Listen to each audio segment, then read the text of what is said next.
Le principe fondamental de la production photovoltaïque est de transformer le rayonnement solaire en courant électrique au moyen d'un panneau ou module photovoltaïque. Les cellules qui composent ces panneaux sont en général produites à l'aide d'un matériau semi-conducteur appelé le silicium. Lorsque la lumière du soleil vient frapper la surface du panneau, les photons qui transportent l'énergie lumineuse transmettent cette énergie aux électrons du silicium. Ces électrons vont alors se mettre en mouvement. Ce déplacement crée un courant électrique continu. Il est indispensable de transformer l'énergie continue en énergie alternative afin de pouvoir la consommer ou l'injecter sur le réseau.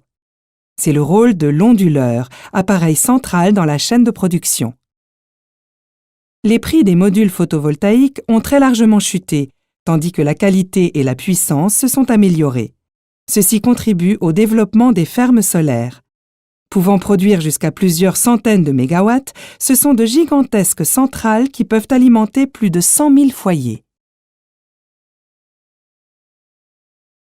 Les panneaux photovoltaïques sont également utilisés sur les sites isolés ou pour alimenter la signalisation ou des équipements embarqués.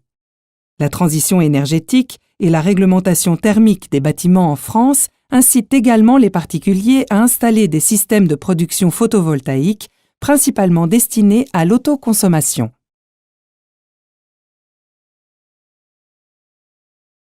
Le panneau solaire thermique est à distinguer du panneau photovoltaïque. Il ne produit pas d'électricité, il est destiné à la production d'eau chaude sanitaire ou de chauffage. Le principe fondamental du panneau solaire thermique est de recueillir le rayonnement solaire et de le transformer en chaleur. Ce type de panneau est le plus souvent constitué d'un tube de cuivre en serpentin soudé sur une plaque noire appelée absorbeur. L'absorbeur est chauffé par le rayonnement solaire et transmet sa chaleur à un liquide caloporteur antigel qui circule dans le tube.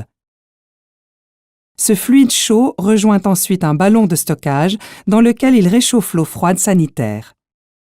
Ainsi, le solaire thermique peut être utilisé pour obtenir de l'eau chaude sanitaire, du chauffage, voire pour chauffer l'eau d'une piscine, permettant ainsi des économies intéressantes.